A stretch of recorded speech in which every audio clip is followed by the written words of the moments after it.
कुछ एग्जाम्पल हैं इसमें जो कि अल्फ़ा बीटा और गामा के इमिशन से रिलेटेड हैं। तो देखते हैं कि इसमें इन एग्जाम्पल को कैसे आप सॉल्व करते हैं। जैसे हमने देखा कि यहाँ पर जो रिएक्टेंट है वो एक्स पी ए है और प्रोडक्ट में एक बीटा यहाँ पर हमने क्या देखा, हम यहाँ पर एक बीटा निकल गया, यानी कि एक बीटा पार्टिकल निकल गया। तो जब एक बीटा पार्टिकल निकल जाए तो यहाँ पर अगर मान लो कि एक पार्टिकल आता है क्यू, तो क्यू बनेगा क्या। तो ये आपको पता है कि एक बीटा पार्टिकल जब कहीं से निकलता है तो एटॉमिक नंबर में एक इंक्रीज हो जाता है और एटॉमिक वेट यानी मास नंबर पर कोई फर्क नहीं पड़ता है, तो यही बनेगा। तो बीटा पार्टिकल के निकलने से एक इंक्रीज हो जाता है तो हमने इंक्रीज कर दिया और यहाँ पर एटॉमिक नंबर पर कोई फर्क नहीं पड़ता है। और आप मास कंजर्वेशन आप लगा के चेक भी कर लें कि जो रिएक्टेंट होता है, रिएक्टेंट का जो एटॉमिक नंबर होता है वो प्रोडक्ट के एटॉमिक नंबर से बराबर होना चाहिए। तो आप देख लो कि x यहाँ पर है और यहाँ पर x+1 और यहाँ -1 है, ये कैंसिल होकर x ही मिलेगा। तो रिएक्टेंट और प्रोडक्ट का एटॉमिक नंबर चेक किया, सेम है, और मास नंबर आप चेक कर लो तो वो भी सेम ही है, आप देखेंगे तो इस प्रोडक्ट का रिएक्शन यही बनेगा। हम दूसरे एग्जाम्पल को देखें कि यहाँ पर यूरेनियम 92 238 लिया और यहाँ एक थोरियम बन गया। अगर यहाँ थोरियम बन गया तो यहाँ पर क्या निकला है ये आपको बताना है कि क्या निकल कर आया है, डॉट डॉट डॉट करके छोड़ दिया गया।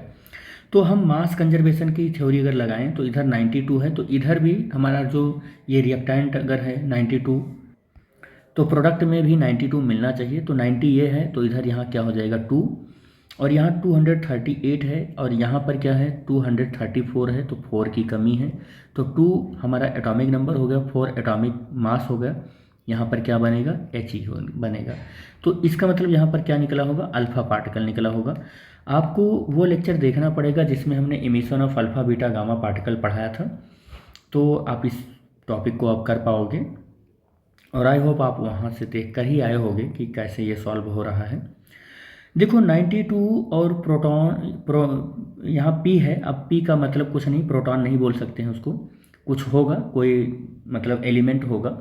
तो जिसका एटॉमिक नंबर 92 है और एटॉमिक वेट 238 है और उससे अल्फ़ा पार्टिकल निकल गया, और अल्फ़ा पार्टिकल के निकलने से एटॉमिक नंबर में 2 की कमी आती है, हमने आपको बताया था। तो 2 की कमी आएगी तो 90 हो जाएगा, और एटॉमिक मास नंबर में 4 की कमी आएगी तो 234 हो जाएगा ये। इसका मतलब यहाँ पर अल्फ़ा पार्टिकल निकला है तो यही हो सकता है, यही हो सकता है। फर्दर क्या हुआ, एक बीटा पार्टिकल भी निकला बेटा, एक बीटा पार्टिकल भी निकला। तो अब बीटा पार्टिकल अगर निकला है तो हमें पता है कि बीटा पार्टिकल के निकलने से एटॉमिक नंबर में 1 बढ़ जाता है, तो एटॉमिक नंबर 91 हो गया।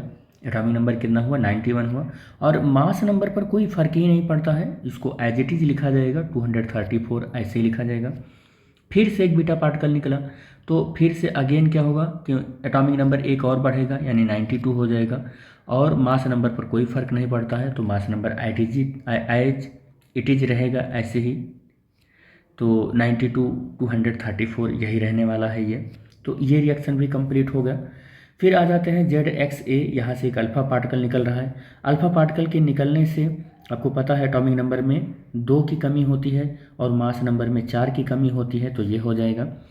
गामा के निकलने से कोई फ़र्क नहीं पड़ता है, केवल एनर्जी में कम या ज़्यादा होती है, तो यहाँ पर एज इट इज रहेगा, ये बिल्कुल जैसा था X1 X2 के लगभग बराबर ही ऐसे ही रहने वाला है। 2 बीटा पार्टिकल निकल रहा है। अब बीटा पार्टिकल 2 निकल रहा है, यहाँ पर बीटा पार्टिकल 2 निकल रहा है। तो देखो 1 के निकलने से एटॉमिक नंबर में 1 ऐड होता है, अब 2 निकल रहा है तो 2 ऐड होगा, तो Z-2 + 2 हो जाएगा। और मास नंबर पर कोई फ़र्क ही नहीं पड़ता है, मास नंबर पर कोई फ़र्क नहीं पड़ता है, तो ये 2 से 2 कैंसिल हो जाएगा। तो X3 हमको मिलेगा क्या, Z मिलेगा। X3 हमको क्या मिलेगा, Z मिलेगा, और A-4 मिलेगा। A- क्या मिलने वाला है, 4 मिलने वाला है। फाइनली यही मिलेगा हमको, ठीक है। तो अगर ये समझ में नहीं आ रहा होगा तो आप यूट्यूब के सर्च बटन पर लिखिएगा कि emission of alpha beta and gamma particle by the Anjani sir या फिजिक्स टाइम, आप लिखेंगे तो आ जाएगा, और लेक्चर को देखेंगे प्रॉपरली हमने समझा रखा है, सब समझ में आ जाएगा।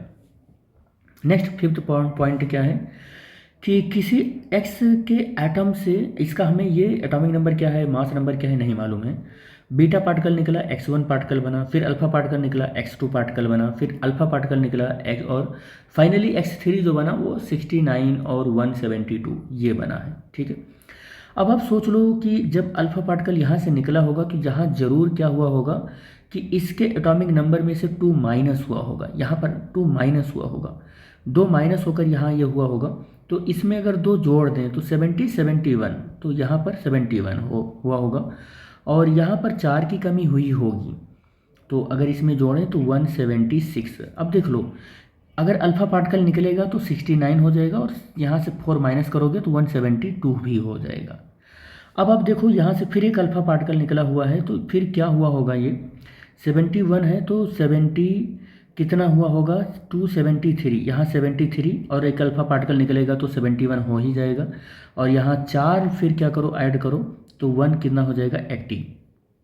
देख लो यहाँ पर देखो 176 हुआ होगा, एक अल्फा पार्टिकल निकलने से A-4 होता है तो हमने 4 माइनस किया तो इतना मिल जाएगा और यहाँ पर क्या होता है Z-2 होता है। यहाँ पर अल्फा पार्टिकल के निकलने से यहाँ पर अगेन A-4 हुआ होगा तो A-4 कर लो, देख लो यही मिलेगा और अगेन यहाँ पर आप कर लो तो Z-2 तो यही मिलेगा हमको।